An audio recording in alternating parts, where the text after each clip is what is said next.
Se me ha pedido que haga un estudio de la prosa y de la poesía de Jorge Luis Borges, aquel escritor argentino tan idolatrado y tan demonizado también, nacido en 1899, fallecido en 1986, testigo entonces de uno de los siglos más complejos de la historia de la humanidad, el siglo XX. La historia del hombre rara vez ha presenciado una fusión tan magistral de la literatura y la filosofía. En los estantes correspondientes a la madre de todas las ciencias, la filosofía, vamos a encontrar a Nietzsche, a Heidegger, a Hegel, más lejos en el tiempo, a Platón, todos pensadores que, partiendo desde lo filosófico, han arribado muchas veces a terrenos literarios. El caso contrario, quizás más frecuente, pienso en John Donne, pienso en Sor Juana, en Quevedo, en Cervantes, y si nos vamos mucho más lejos, en Homero, ¿por qué no? No ha conseguido, me parece, un decoro como el de Jorge Luis Borges. Partir desde lo literario para arribar a lo filosófico es algo que ha costado, me parece, en la historia de estas dos disciplinas, la literatura y la filosofía. Tuve que recurrir a internet, googleé literatura con filosofía. Lo primero que apareció fue un artículo de Wikipedia titulado Filosofía y Literatura, y para mi sorpresa el escritor más nombrado es Jorge Luis Borges. Y me parece que tiene que ver con que los nombres propios que di hasta aquí, en su obra, lo filosófico aparece a posteriori. En Borges hay una intención, me parece, manifiesta desde el génesis de su obra de hacer literatura con los más complejos asuntos que ha dado la filosofía.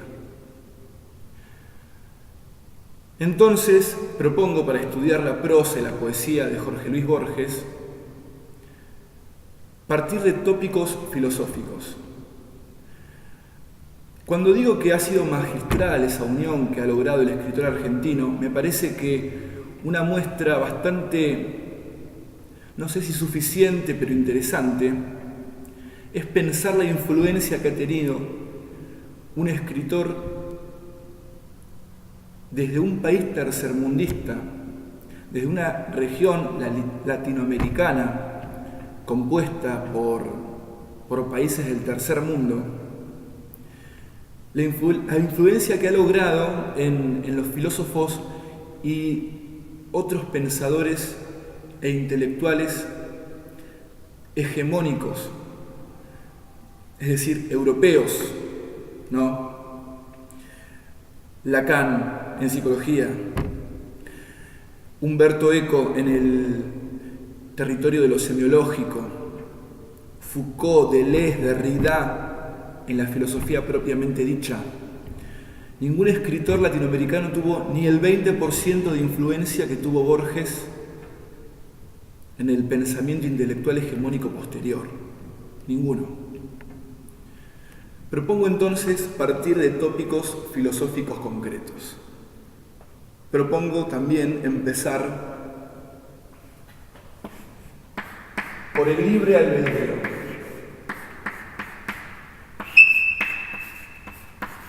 Un asunto de antaño de la filosofía,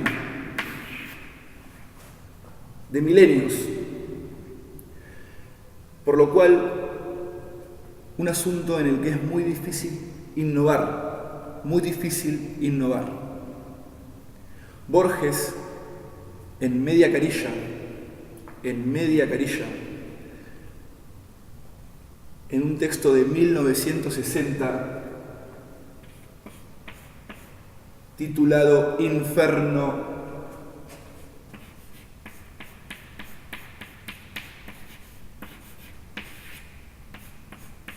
1:32, que es una referencia a la Divina Comedia de Dante, una de las Biblias de la historia de la literatura, va a tratar, entre otros temas, solamente en media carilla, la cuestión del libre albedrío frente al determinismo. Inferno 1:32 hace referencia a la Divina Comedia, pero más específicamente a un verso de la Divina Comedia donde se hace alusión a una onza, a un felino, a un leopardo. Y creo que por la extensión de este texto, Inferno 1:32, de Jorge Luis Borges, lo podemos leer para apreciar directamente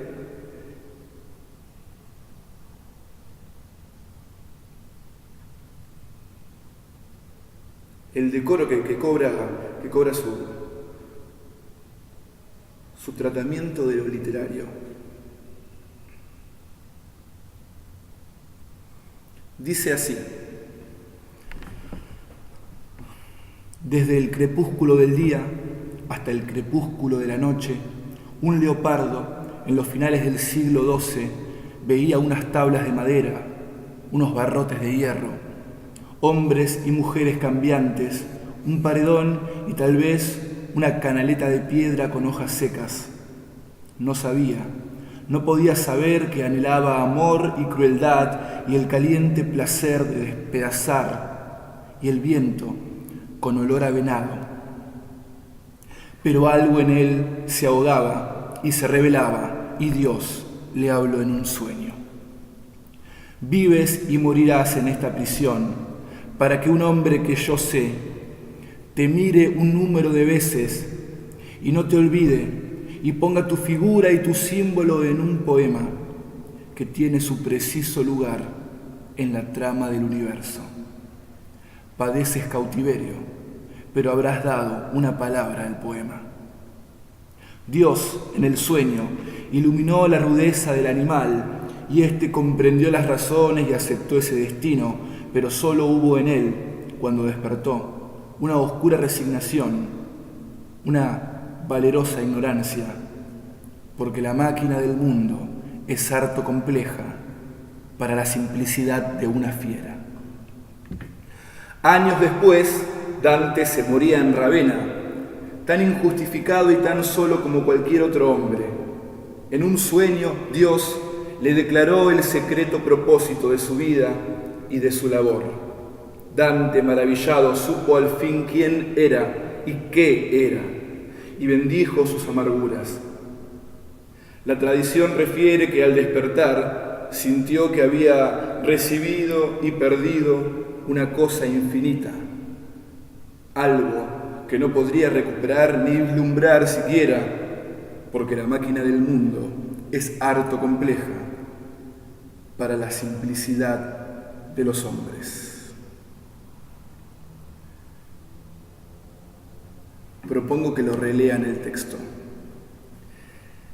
Media carilla nomás,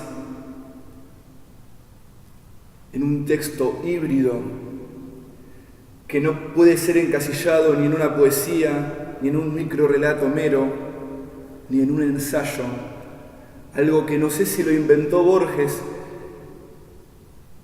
mezclar los límites del ensayo y del cuento, pero que lo ha llevado a la perfección, eso seguro. Y bueno, hay tanto para desglosar en un texto tan breve, pero atención cómo termina esa frase última: la máquina del mundo es harto compleja para la simplicidad de los hombres. Y sin embargo, Borges en media carilla me parece que describe magníficamente cómo funciona el mundo. Compara al hombre con la fiera. El hombre, al adquirir conciencia, lo primero que hace es intentar escindirse de la naturaleza, de los animales también. Porque estar dotado de razón hace que el hombre se crea libre de lo que algunos filósofos nombraron como principio de causalidad. La naturaleza se expresa a partir de un entramado de causas y efectos. Una montaña no nace de la nada, sino que responde a un entramado de causas y efectos. El movimiento de las placas tectónicas. La lluvia no aparece porque un Dios ha decidido que llueva o que haya sol, sino que responde a un entramado de causas y efectos. El ciclo del agua. El hombre, al ser dotado de razón, se crea ajeno, pero Borges hace intuir que quizás no, que quizás el hombre también está inmerso en ese principio de causalidad.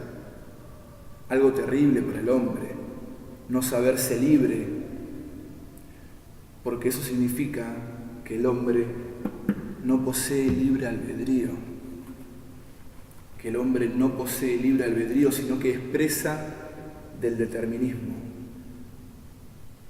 presa del determinismo. El libre albedrío. Pero también en este cuento, en este texto,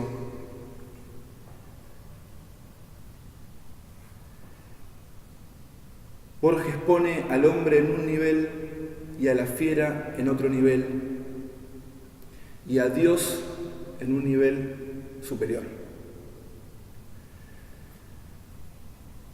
La fiera solo puede entender el plano en el que está la fiera. El hombre puede diferenciarse de la fiera y creerse superior, pero a la vez el texto infiere que hay un plano superior al del hombre, que es el plano de la divinidad.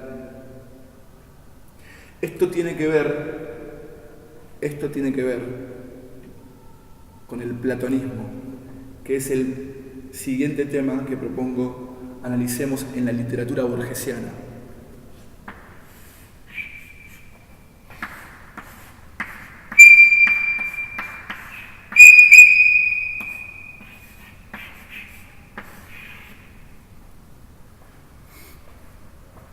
¿Por qué tiene que ver con el platonismo? Lo que postulaba Platón a través de su famosa alegoría de la caverna es que el mundo sensible, el que percibimos, aquel que entendemos como real, en verdad es una corrupción de un mundo superior, que en el platonismo es el mundo de las ideas. El mundo material es una corrupción, una versión menos noble que un mundo superior, que un nivel superior, que es el mundo de las ideas. Este texto hace una referencia al platonismo en ese sentido. En ese sentido. El hombre, en realidad, no es artífice de su destino, sino que hay un destino que mueve al hombre desde un plano superior que en este cuento es Dios.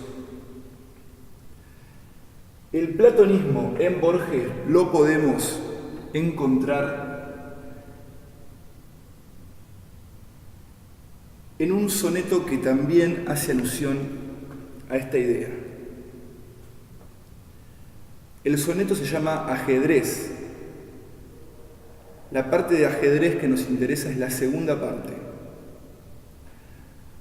Vamos a ver si lo podemos leer.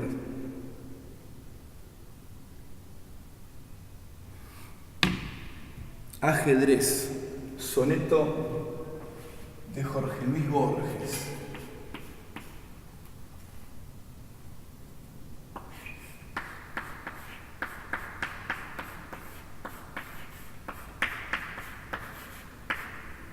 Yo lo que propongo es que vayan poniendo pausa al video y vayan releyendo estos textos, porque hay mucho para desglosar realmente en cada uno.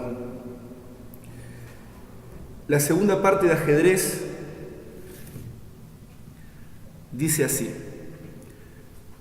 tenue rey, sesgo, alfil, encarnizada reina, torre directa y peón ladino, sobre lo negro y blanco del camino buscan y libran su batalla armada.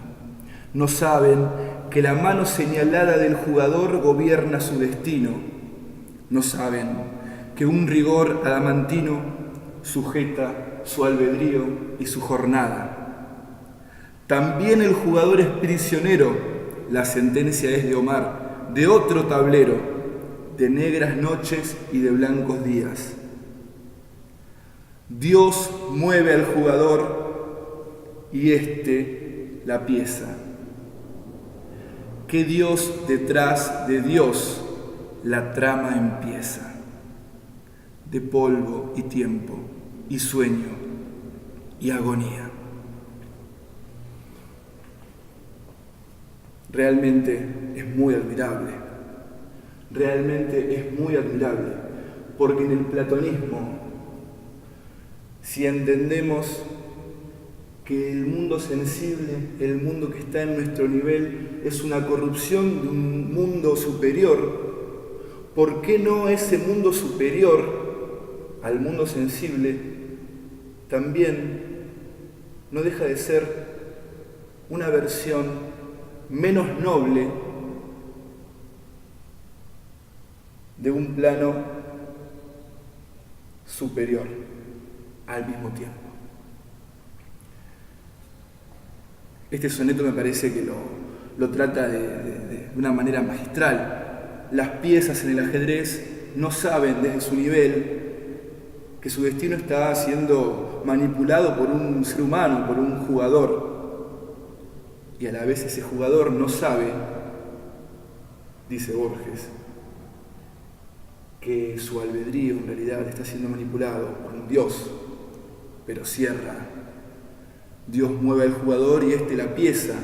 Que Dios detrás de Dios la trama empieza. Hay un texto ya así entrando de lleno en el plano de la narrativa que trata esta cuestión de manera notable y lleva por nombre Ruinas Circulares.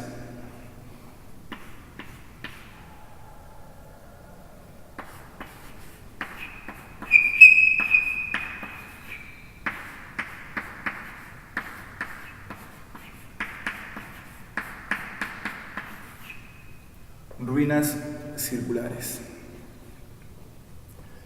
Básicamente la historia de ese cuento consiste en una suerte de hechicero que habita un templo en ruinas, en donde se propone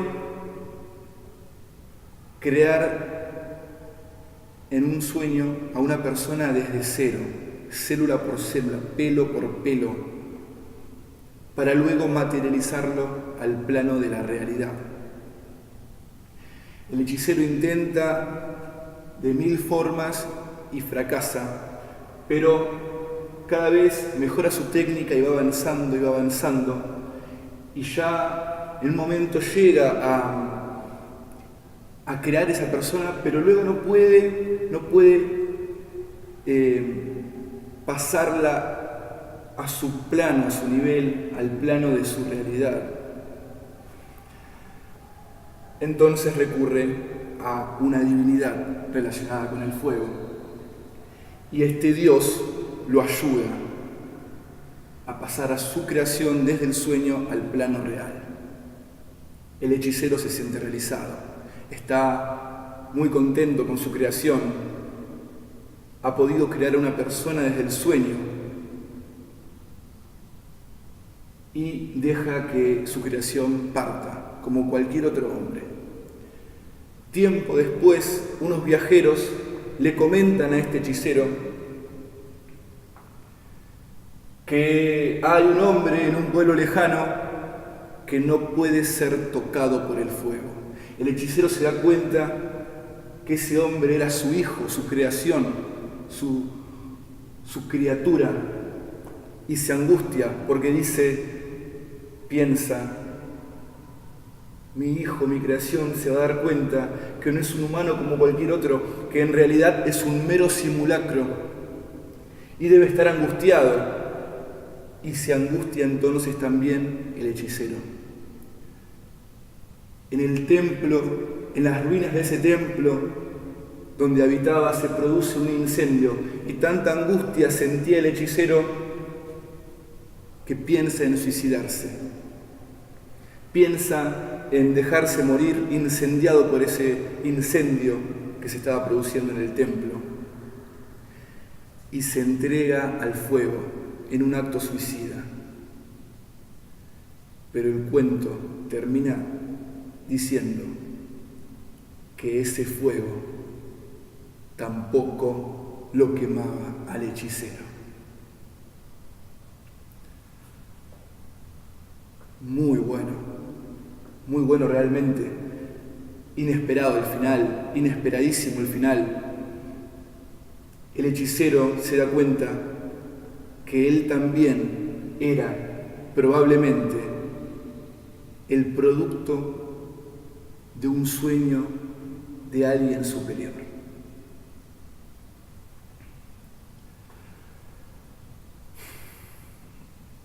En la literatura borgesiana hay una duda constante sobre la realidad.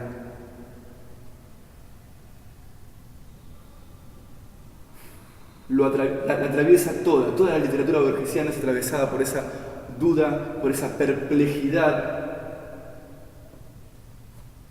característica del siglo XX, ¿no? El siglo que es constituido por la falta de certezas, donde ese optimismo propio del iluminismo, que pensaba que la ciencia, la tecnología,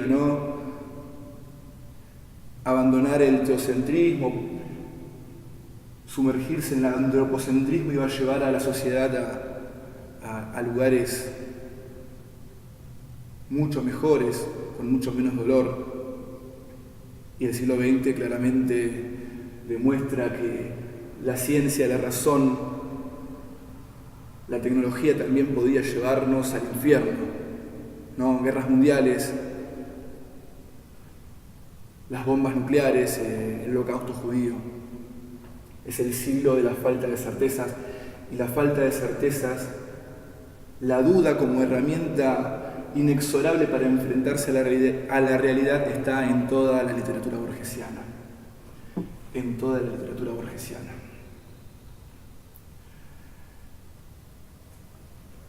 Propongo volver a Inferno 1.32. Decíamos que adquirir conciencia, la adquisición de la conciencia que hace que el hombre se sienta diferenciado de la naturaleza, para Borges no alcanza para que el hombre escape del principio de causalidad, del entramado de causas y efectos al que podemos llamar también destino o determinismo. La conciencia no es suficiente para escapar de ese entramado de causas y efectos. Por eso el hombre no es libre de elegir. Borges era un gran lector de Schopenhauer, filósofo alemán. Schopenhauer dijo muy lúcidamente que sí, el hombre puede hacer aquello que desea, pero no puede elegir qué desear. No puede elegir qué desear. A pesar de que Borges se mofaba del psicoanálisis y de Freud y lo llamaba irónicamente el brujo de Viena, Si releen Inferno 1.32 se van a dar cuenta que quizás ese destino también puede ser nombrado como inconsciente. Es el inconsciente el que mueve al hombre y la conciencia no alcanza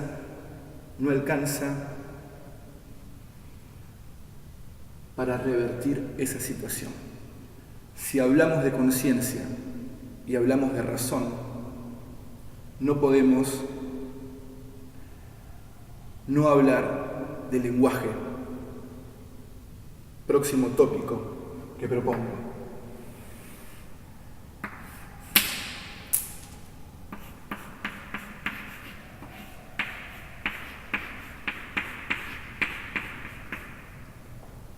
Otro de los tópicos filosóficos que recorren buena parte de la literatura borgesiana, la cuestión del lenguaje. No podemos pensar la razón escindida del lenguaje.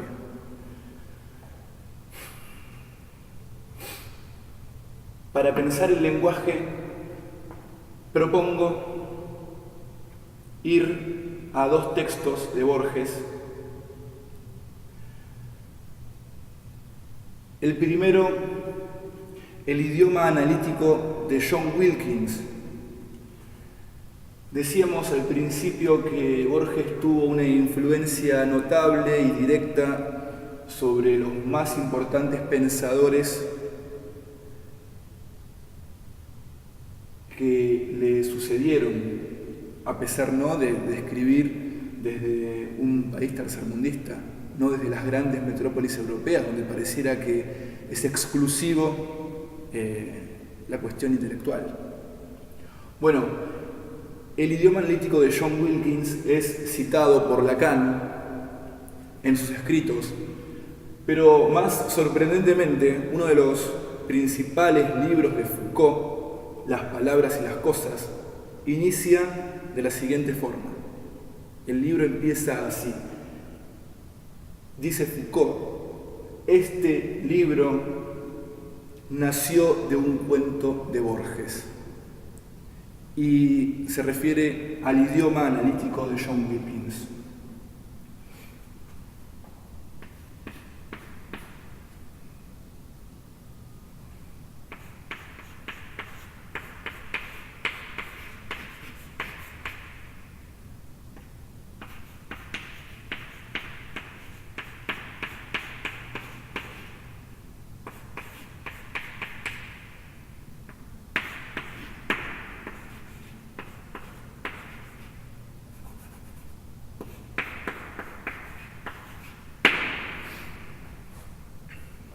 Básicamente, de lo que trata este texto es de rescatar del olvido a Wilkins, que fue un personaje real de la historia, quien propuso la creación de un lenguaje universal, en donde cada letra tenga una relación directa con un segmento de la realidad. Entonces, si yo quisiera en ese lenguaje, por ejemplo, nombrar a un labrador negro, primero tendría que recurrir a la letra, quizás, que tenga una relación directa con los sustantivos. Luego a la letra que tenga una relación directa con los seres vivientes. Luego a la que tenga una relación directa con los caninos. Luego con los labradores. Y por último con los adjetivos, para más tarde terminar con el valor de luz negro. Y así se formaría en el idioma de Wilkins la palabra o el sintagma labrador negro. Borges lleva esto al absurdo, haciendo mención de una enciclopedia china que tenía un sistema similar, pero absurdo. Uno de los símbolos, por ejemplo, que componían las palabras era animales pertenecientes al emperador, otro, animales que acaban de romper el jarrón, dejando inferir en este cuento Borges que todo idioma, todo lenguaje, toda lengua es absurdo a no ser para un contexto geográfico espacial determinado, incluso el nuestro. Quizás ese lenguaje que proponía esa enciclopedia china era funcional a su contexto espacio-temporal. Pero también, a donde llega este cuento, es a pensar la relación que hay entre lenguaje y realidad. ¿El lenguaje configura la realidad o hay una realidad independiente del lenguaje? O quizás el lenguaje configura lo que podríamos denominar realidad para sí, o sea, la realidad o la construcción simbólica que hace un determinado grupo social o un determinado sujeto de la realidad. ¿Conoce el hombre la realidad? ¿Conoce el hombre la realidad o solo puede acceder a la interpretación que hace el hombre de la realidad? A esto quiere llegar Borges con ese cuento, y por eso ha sido tan inspirador ese cuento para los filósofos postestructuralistas, para Lacan en el psicoanálisis, donde el logos cobra un valor fundamental, también para la filosofía posmoderna.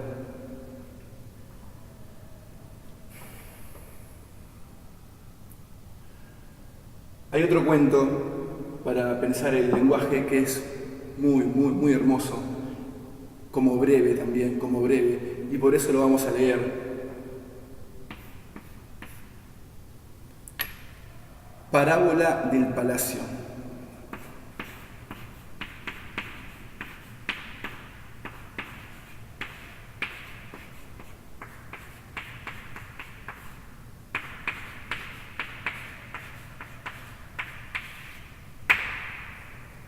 Otro cuento que no podemos encasillar en ninguno de los tres grandes géneros literarios que propuso Aristóteles, ¿no? Hace 2500 años atrás. Vamos a buscarlo y lo vamos a leer, porque realmente es muy hermoso y su brevedad lo permite.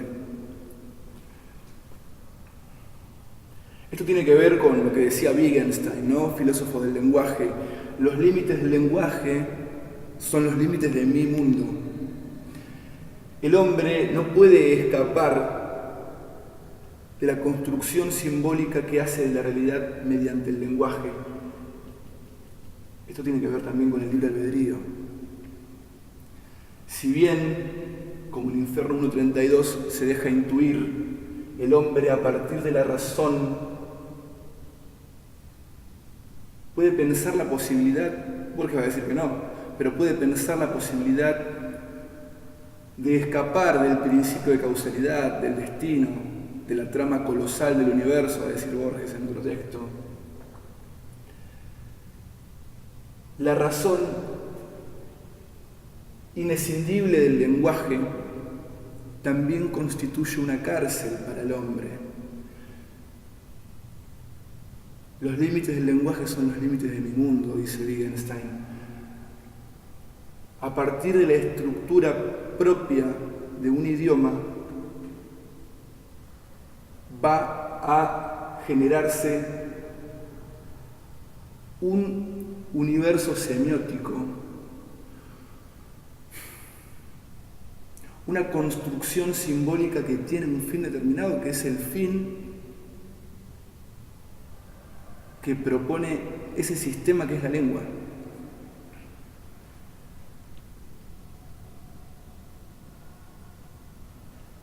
El lenguaje, la razón, el logos, puede ser pensado como una posibilidad de escape al libre albedrío, pero también como una cárcel.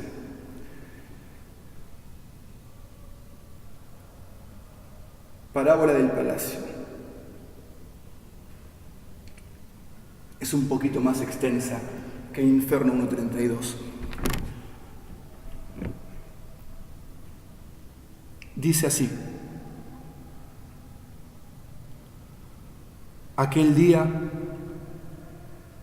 el emperador amarillo mostró su palacio al poeta. Fueron dejando atrás en largo desfile las primeras terrazas occidentales que, como gradas de un casi inabarcable anfiteatro, declinan hacia un paraíso o jardín cuyos espejos de metal y cuyos intrincados cercos de enebro prefiguraban ya el laberinto. Alegremente se perdieron en él, al principio como si condescendieran a un juego y después no sin inquietud, porque sus rectas avenidas adolecían de una curvatura muy suave pero continua y secretamente eran círculos. Hacia la medianoche la observación de los planetas y el oportuno sacrificio de una tortuga les permitieron desligarse de esa región que parecía hechizada, pero no del sentimiento de estar perdidos, que los acompañó hasta el fin. Ante cámaras y patios y bibliotecas recorrieron después de una sala hexagonal con una clepsidra. Acá me dice que la batería se está agotando, la batería de la cámara. Vamos a tener que poner pausa, me parece. Volví, mil disculpas por esta desprolijidad. Me falta pasta de youtuber, claramente. Hasta aquí en el texto, el emperador muestra al poeta su palacio, el cual poseía una arquitectura laberíntica. Continúo. Ante cámaras y patios y bibliotecas recorrieron después, y una sala hexagonal con una clepsidra. Una mañana divisaron desde una torre un hombre de piedra que luego se les perdió para siempre. Muchos resplandecientes ríos atravesaron en canoas de sándalo, o un solo río muchas veces. Pasaba el séquito imperial y la gente se prosternaba. Pero un día arribaron a una isla en que alguno no lo hizo por no haber visto nunca al Hijo del Cielo, y el verdugo tuvo que decapitarlo. Negras cabelleras y negras danzas y complicadas máscaras de oro vieron con indiferencia sus ojos. Lo real se confundía con lo soñado, o mejor dicho, lo real era una de las configuraciones del sueño. Parecía imposible que la tierra fuera otra cosa que jardines, aguas, arquitecturas y formas de esplendor. Cada 100 pasos una torre cortaba el aire. Para los ojos el color era idéntico, pero la primera de todas era amarilla y la última escarlata. Tan delicadas eran las gradaciones y tan larga la serie. Al pie de la penúltima torre fue que el poeta, que estaba como ajeno a los espectáculos que eran maravilla de todos, recitó la breve composición que hoy vinculamos indisolublemente a su nombre y que repiten los historiadores más elegantes. Le deparó la inmortalidad y la muerte. El texto se ha perdido. Hay quien entiende que constaba de un verso, otros de una sola palabra.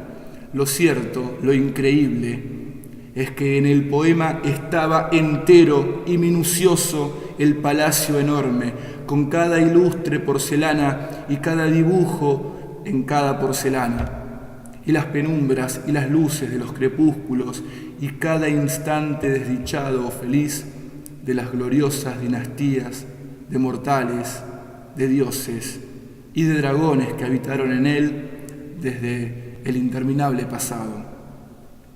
Todos callaron, pero el emperador exclamó: «Me has arrebatado el palacio», y la espada de hierro del verdugo cegó la vida del poeta.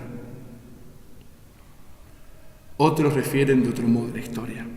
En el mundo no puede haber dos cosas iguales. Bastó, nos dicen, que el poeta pronunciara el poema para que desapareciera el palacio, como abolido y fulminado por la última sílaba.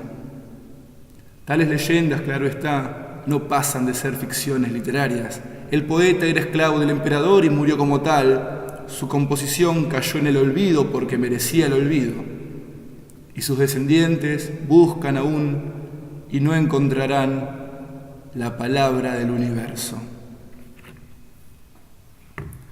Así termina este texto de Borges, fantástico, fantástico, para complejizar aún más la relación entre lenguaje y realidad. Esto me hace acordar a Edgar Morin, no sé si Morin no lo habrá citado a Borges en alguno de sus textos, el principio logramático, el paradigma de la complejidad. Hace poco la BBC publicó un artículo, hace algunos años en realidad, titulado «¿Es Borges el escritor más importante del siglo XX?». Uno de los argumentos que ahí se exponían era que Borges parecía que inventó la Internet, porque como se empezará a intuir, su literatura tan sistemática es una intertextualidad de intertextualidades. Hoy lo que para nosotros es tan normal, el hipertexto, linkear y arribar a un mundo distinto al anterior, y de ahí la posibilidad de vincularnos en cuestiones de segundos, ¿no? con más mundos. Está tan visible en la literatura borgesiana, está tan visible. Y bueno, también mencionaban un cuento, uno de los más conocidos de Borges, el Aleph, ¿no? Para seguir con esta analogía de la literatura borgesiana y la Internet, porque en un punto estaba, en ese cuento, ¿no? En un punto estaba todo el universo, como parece simular que sucede en la Internet, ¿no? Bien, propongo continuar partiendo del lenguaje, desde la filosofía del lenguaje, a otro tópico que atraviesa mucho de la literatura de Borges, que es el idealismo. El idealismo, para seguir pensando esta relación entre realidad y razón, entre realidad y conciencia, entre realidad y lenguaje, el idealismo.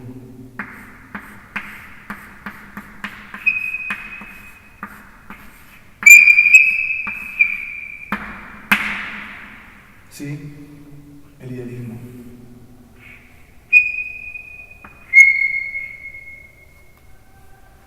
El idealismo podría salir de acá, pero también podría salir de acá.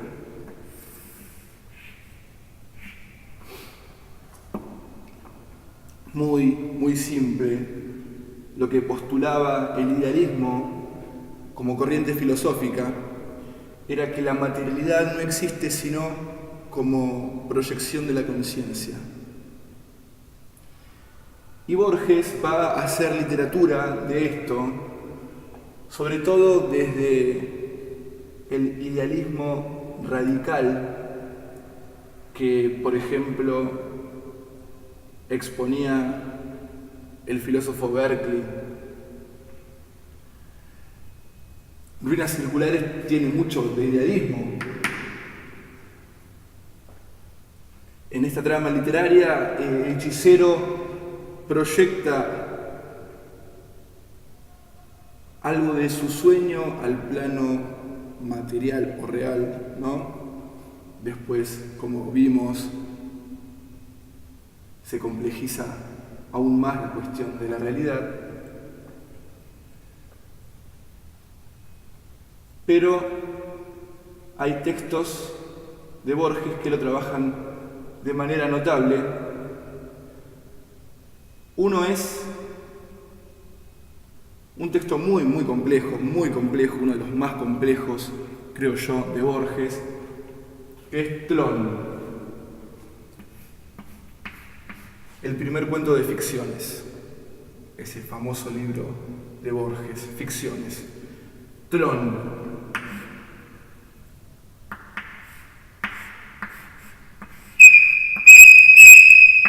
Los maté con ese ruido. El nombre del cuento es más largo, vamos a abreviarlo en Tlön. El nombre del cuento completo es Tlön Uqbar Orbis Tertius. Es una trama literaria muy compleja la de Tlön. Borges, autor, crea a un Borges personaje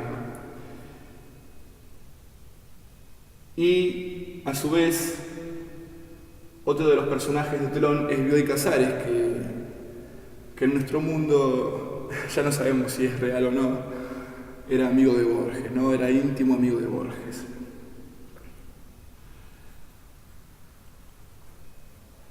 Más o menos de lo que va el cuento es que Borges y Casares empiezan a tener una charla y Casares cita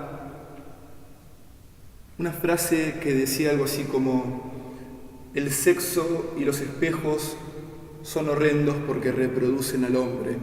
Y Borges le comenta: qué buena frase, ¿de quién es? Y Casares dice que es de una enciclopedia, de un tomo que él tenía de la Enciclopedia Británica. Borges consulta su Enciclopedia Británica y no la encuentra.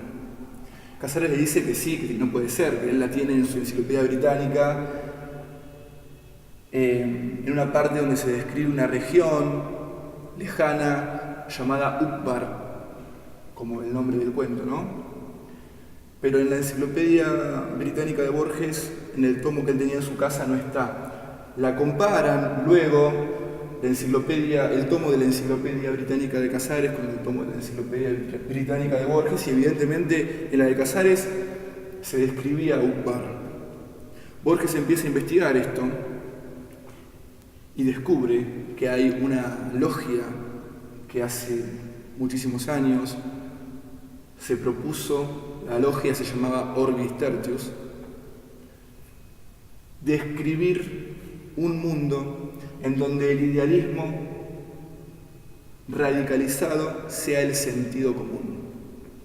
Ese mundo era Tlön. Es muy denso el cuento, muy densa la descripción que se hace de Tlön. Como el idealismo era el sentido común en Tlön no habían sustantivos, porque postular la existencia de los sustantivos es al mismo tiempo postular la existencia de la materia. Y según el idealismo, la materia no es más que la proyección de la conciencia. Entonces, para describir cualquier acontecimiento, se utilizaban un adjetivo atrás del otro, un verbo atrás del otro. La trama de Tlön es muy compleja y es está muy bien lograda. De a poco el mundo de Tlön y el mundo de la Tierra se empiezan a mezclar, ¿no? Hasta ahí el spoiler. Vamos con otro texto que fantásticamente trata el idealismo mucho más cercano al ensayo, esta vez sí, de nombre Nueva refutación del tiempo.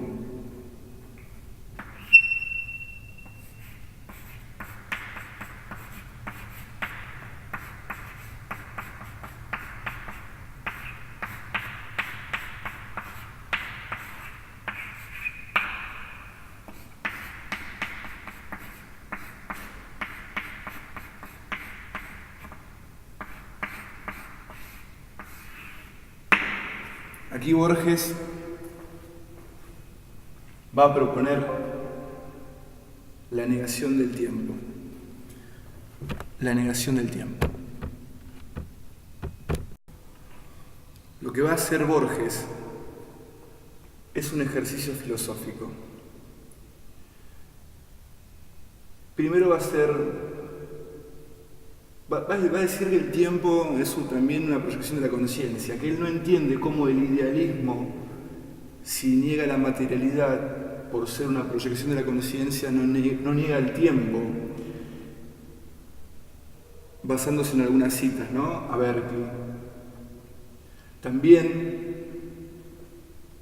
va a criticar a Hume y al empirismo de Hume, ese empirismo radical que no niega la materia pero niega el sujeto, porque Hume le discute a Descartes su cogito ergo sum, su pienso luego existo, que ponía al sujeto en un papel preponderante y lo va a diluir el sujeto en tanto no es más que un cúmulo de percepciones, porque la forma que tiene de conocer la realidad el hombre es a través meramente de la experiencia, dice el empirismo radical de Hume.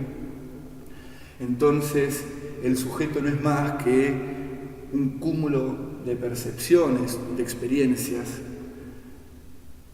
Borges, con alguna cita que encuentra de Hume sobre el tiempo, va a decir: ni el empirismo de Hume ni el idealismo de Berkeley niegan al tiempo.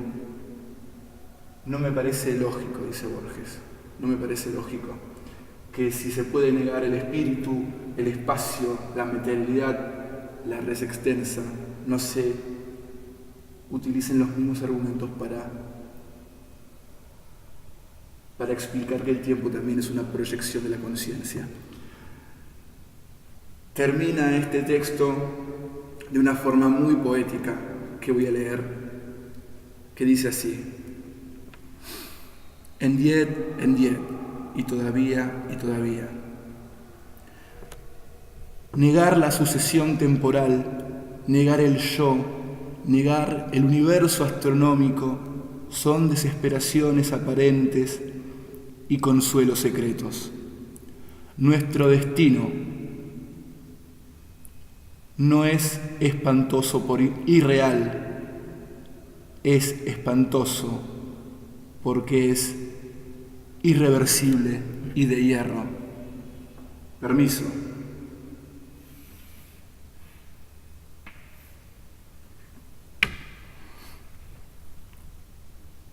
Es espantoso porque es irreversible y de hierro. El tiempo es la sustancia de que estoy hecho. El tiempo es un río que me arrebata, pero yo soy el río. Es un tigre que me destroza, pero yo soy el tigre. Es un fuego que me consume, pero yo soy el fuego. El mundo, desgraciadamente, es real. Yo, desgraciadamente, soy Borges.